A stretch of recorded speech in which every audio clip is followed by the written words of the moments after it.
बालमित्रांनो, आज आपण शिवछत्रपती म्हणजेच परिसर अभ्यास भाग 2 या पुस्तकातील पाठ क्रमांक 3 म्हणजेच मराठा सरदार भोसल्यांचे कर्तबगार घराणे हा पाठ आपण पाहणार आहोत। याआधी तुम्ही पहिले 2 पाठ पाहिलेले आहेत। पहिल्या पाठामध्ये तुम्ही वाचलेले आहे की शिवजन्मापूर्वी सुमारे 400 वर्षापर्यंत महाराष्ट्र गुलामगिरीत होता, महाराष्ट्र स्वतंत्र नव्हता। मग अशा या परिस्थितीत महाराष्ट्रात नेमकी काय परिस्थिती होती ती आपण थोडीशी माहिती आज थोडं मिळवूया आणि मग आपण आपल्या धड्याला सुरुवात करूया। या 2 पाठांमध्ये तुम्ही पाहिलेलं आहे की रयत कशी त्रासलेली होती आणि त्यांच्यावर कशा प्रकारचे जुलूम अत्याचार होत होते आणि तसंच दुसऱ्या पाठामध्ये तुम्ही संतांची कामगिरी पाहिलेली आहे। तर संतांनी आणि मराठा सरदारांनी महाराष्ट्रात कोणती कामगिरी केली? तर संतांनी महाराष्ट्रात लोकांच्या मनात भक्तिभाव निर्माण केला, तर मराठा सरदार यांनी महाराष्ट्रात शौर्याची परंपरा निर्माण केली, हे आपण पाहिलेलं आहे। आता आपण थोडी सुरुवात पाहूया की भारतामध्ये त्यावेळी म्हणजे जेव्हा तुम्ही पहिला पाठ पाहिला शिकलात त्यावेळेला तुम्ही पाहिलंय की भारत एक सुवर्णभूमी म्हणून प्रसिद्ध होती। भारतात सोन्याचा धूर निघत असे असं म्हणत असं, म्हणजे इतकी सुफलता समृद्धी भारतामध्ये होती आणि या समृद्धीसाठीच ती लुबाडण्यासाठी भारतावर अनेक परकीय आक्रमणं झाली। मग या परकीय आक्रमणांमध्ये कोण कोण होते? तर अफगाणी होते, तुर्की होते, मुघल होते, पोर्तुगीज, डच, इंग्रज सुद्धा काही थोडेफार त्या काळात आलेले होते। तर अशा प्रकारे आपल्या भारतभूमीला, आपल्या भारतवर्षाला पूर्णपणे लुटण्यासाठी अनेक परकीयांनी आपल्या भारतावर आक्रमणं केली। तर भारतवर्षावरील ही जी परकीय आक्रमणं झाली आहेत, मग अशा परिस्थितीत की जेव्हा उत्तर भारत या परकीय आक्रमणाने दाणादाण होऊन त्याची पूर्णपणे वाताहत लागली होती, तर अशा प्रसंगी महाराष्ट्रात काय स्थिती होती? तर महाराष्ट्रात त्या काळात यादवांचं घराणं राज्य करीत होतं। देवगिरीचे यादव हे राजे खूप शूर, वीर, प्रजाहितदक्ष आणि लोकांवर, जनतेवर प्रेम करणारे असे होते। लोकांबद्दल त्यांना सजगता होती। जसं त्यांचं प्रजेवर प्रेम होतं तसंच प्रजेचं सुद्धा राजांवर प्रेम होतं। या काळात दक्षिणेतील राज्ये सुरक्षित होती। महाराष्ट्रात तर वैभव ओसंडून वाहत होते। देवगिरीचा राजकोष तुडुंब संपत्तीने भरलेला होता। महाराष्ट्र दह्या दुधात नांदत होता, सोन्या नाण्याने सजत होता, कला कौशल्यात रमत होता, अध्यात्मात नाहत होता। अशा प्रकारे महाराष्ट्र संपूर्ण वैभव ओसंडून महाराष्ट्रावर वाहत होतं। याच काळात महाराष्ट्रात संत परंपराही निर्माण झाली। संत ज्ञानेश्वरांनी जी ज्ञानेश्वरी लिहिली ती याच काळात, आणि म्हणून ज्ञानाचं पूर्णपणे सिंचन महाराष्ट्रावर होत होतं। महाराष्ट्रावर लक्ष्मी प्रसन्न होती, तसंच महाराष्ट्रावर शक्ती प्रसन्न होती। महाराष्ट्रावर सरस्वती आपल्या 4 हातांची ओंझळ करून म्हणजे विद्येचं दान महाराष्ट्राला देत होती। तर अशा प्रकारे सर्व बाजूंनी महाराष्ट्र सुख संपन्न आणि असं वैभवशाली राज्य उपभोगत होता। मग अशा या महाराष्ट्राकडे सुलतानांचे जे उत्तरेत धुमाकूळ घालत होते त्यांचे लक्ष गेले नसेल का? नक्कीच गेले होते। ते अभिलाषेने, वासनेने किंवा एकदा आपल्याला महाराष्ट्र लुबाडायला मिळतोय, तिथली संपत्ती लुबाडायला मिळते, याकडे अगदी लक्ष देऊन बसलेले होते। परंतु यादवचे राजे जे होते त्या यादव राजांमुळे त्यांची तेवढी हिंमत होत नव्हती आणि त्यामुळे ते आक्रमण करत नव्हते। परंतु संधी चालून आली आणि अचानक परचक्र महाराष्ट्रावर आलं. म्हणजे जोपर्यंत मध्ययुगीन काळात महाराष्ट्रातील देवगिरीच्या यादव घराण्यातील महादेवराय राजा होता, तोपर्यंत हा संपूर्ण महाराष्ट्र पूर्ण वैभवात नांदत होता. आणि त्याच्या मृत्यूनंतर मात्र पूर्णपणे महाराष्ट्राला हळूहळू उतरती कळा लागली आणि पूर्ण यादव घराणं नामशेष झालं. याला कारण होतं त्या काळात गादीवर असलेला राजा रामचंद्र राय. या रामचंद्र राय हा जो राजा होता, हा अतिशय बेजबाबदार आणि बेसावध होता. म्हणजे दिल्लीमध्ये किंवा उत्तरेमध्ये जे काही चाललेलं आहे ते परकीय आक्रमणं आपल्यावरही येऊ शकतात, हा सारासार विचार तो करू शकला नाही आणि त्यामुळे तो बेसावध राहिला आणि त्या संधीचा फायदा शत्रूने ताबडतोब घेतला. हा कोण होता शत्रू? हा होता अल्लाउद्दीन खलजी, दिल्लीचा त्यावेळचा सुलतान जलालुद्दीन खलजी, त्याचा हा पुतण्या. आणि तो जेव्हा महाराष्ट्रात आला तर त्या क्रूर, महत्वाकांक्षी आणि महाराष्ट्रासाठी कर्दनकाळ ठरलेल्या या राक्षसी वृत्तीने संपूर्ण महाराष्ट्र उद्ध्वस्त केला. या रामचंद्र देव राजाच्या कचखाऊ धोरणामुळे पूर्णपणे महाराष्ट्र, की ज्याने जन्मापासून 1300 वर्षापर्यंत त्याच्या प्रजेने आणि राजांनी मिळून जे स्वातंत्र्य संपन्नता उपभोगली होती, ती या राजाने आपल्या कचखाऊ धोरणामुळे संपूर्णपणे नेस्तनाबूत केली, नष्ट केली. अल्लाउद्दीन खलजीने संपूर्ण महाराष्ट्राची संपत्ती, त्याची समृद्धी अगदी लुबाडून नेलं, ओरबाडून नेले आणि महाराष्ट्राची स्वतंत्रता, प्रसन्नता नष्ट केली. मग अल्लाउद्दीन खलजी, त्यानंतर मोहम्मद तुघलक, बहामनी, गंगू हसन यांसारखे सुलतान महाराष्ट्रावर राज्य करू लागले आणि संपूर्ण महाराष्ट्र या सुलतानशाहीच्या अंमलाखाली गेला. अशा परिस्थितीमध्ये हे जे सुलतान होते, हे नादिष्ट होते, छंदिष्ट होते. आपल्या व्यसनामध्ये, आपल्या धुंदीमध्ये ते वागत होते, राहत होते. प्रजेचं त्यांना काहीही पडलेलं नव्हतं. अशा वेळी प्रजा पूर्णपणे पिंजून निघाली होती. त्यांना रडण्याचा सुद्धा अधिकार नव्हता. आणि अशा परिस्थितीत हे राजे आपल्या मदहोशीत, आपल्या चैनविलासात रममाण होते. त्यांनी आपल्या राज्याची जबाबदारी 5 विभागात केली होती आणि त्या 5 विभागांवर त्यांनी काय केलं होतं? 5 सरदारांची नेमणूक केली होती आणि सरदार त्या 5 विभागांवर लक्ष ठेवून राज्यकारभार करत होते. पण नंतर मात्र हे जे 5 सरदार आहेत, या 5 सरदारांनी पाहिलं की हे सुलतान जे आहेत, हे सुलतान आपल्या नादिष्टपणामध्ये, छंदिष्टपणामध्ये अगदी लुप्त आहेत, त्यातच रममाण आहेत. तर या संधीचा फायदा आपण का घेऊ नये? आणि म्हणून मग या 5 सरदारांनी त्या संधीचा फायदा उठवला आणि स्वतः त्या 5 भागांवर, त्या 5 विभागांवर स्वतः सुलतान म्हणून बसले. मग त्यावेळी अहमदनगर, नंतर विजापूर, वऱ्हाड, बिदर आणि गोवळकोंडा हे 5 प्रांत होते.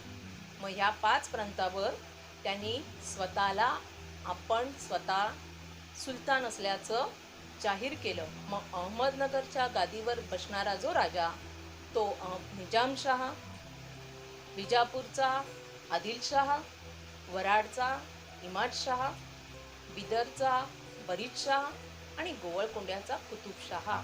अशा प्रकारे त्यांनी आपापसात ती राज्य गिळंकृत केली आणि या प्रकारे महाराष्ट्राचे या 5 भागांमध्ये शकलं पडली. कालांतराने काय झालं की हे 5 जण सुरुवातीला एक संगनमताने त्यांनी राज्य मिळवलं, पण नंतर त्यांची जी पाशवी वृत्ती होती, त्यांची मुत्सद्देगिरी जी होती, ती काय करू लागली, एकमेकांना पाण्यात पाहू लागली की आपणच संपूर्ण महाराष्ट्राचे सुलतान व्हावे. ही अभिलाषा, ही इच्छा त्यांच्या मनामध्ये जागृत झाली आणि मग त्यातूनच सुरुवात झाली पुन्हा मानव संहाराला.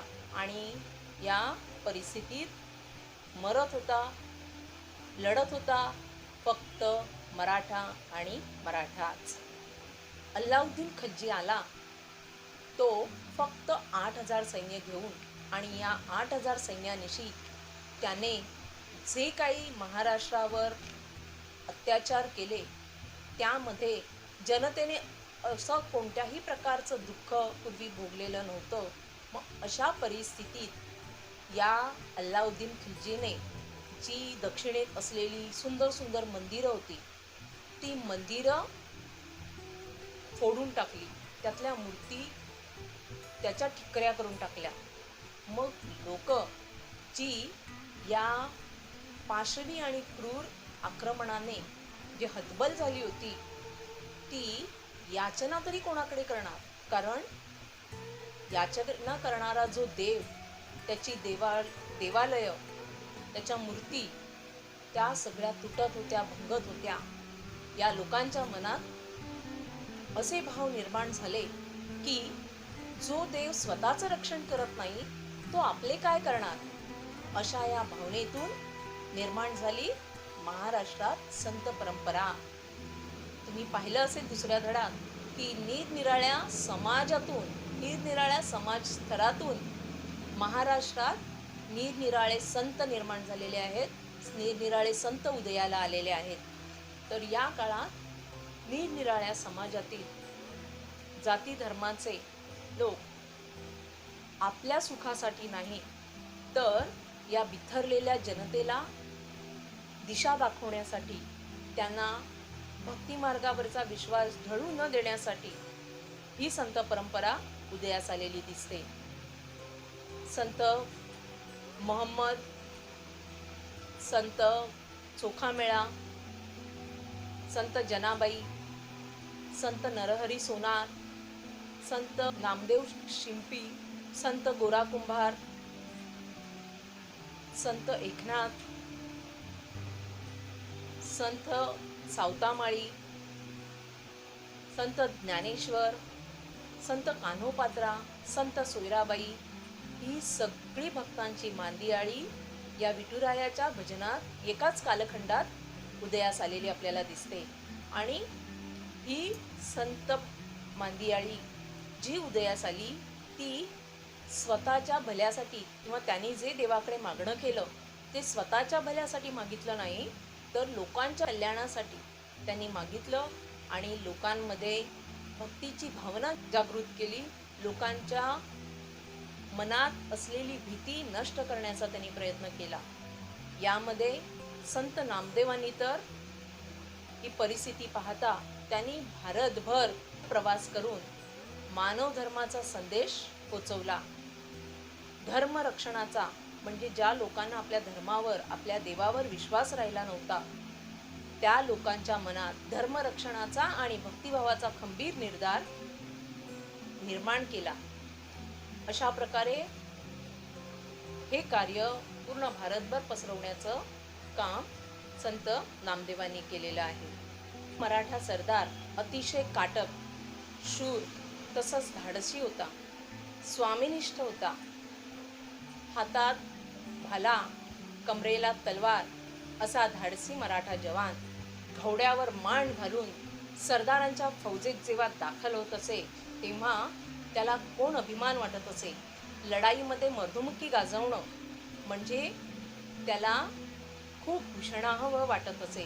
आणि अशा प्रकारे या मराठा सरदारांनी महाराष्ट्रात शूर परंपरा जिवंत ठेवली होती. आता हे मराठा सरदार काय करत होते? यामध्ये सुद्धा त्या काळात महाराष्ट्राचा बराचसा भाग तुम्ही पहिल्या धड्यात पाहिलं की आदिलशहा आणि निजामशहा या दोघांनी बराचसा भाग आपापसात वाटून घेतलेला होता. आणि मग या मराठा सरदारांना कशाबद्दल प्रेम आहे हे त्यांनी पाहिलं होतं की त्यांचा स्वाभिमान काय आहे, त्यांना वीरतेबद्दल किती अभिमान आहे हे त्यांनी ओळखलं. आणि मग या निजामशहा आदिलशहाने काय केलं, आपली सत्ता पिपासू वृत्ती वाढवण्यासाठी त्यांनी या मराठे सरदारांचा उपयोग करून घेतला. आणि अशा प्रकारे मराठे सरदारांना काही वतनं त्यांच्या पुढ्यात टाकून की काही वतनांची वतनदारी जहागिरी देऊन त्यांना प्रसन्न करायचं.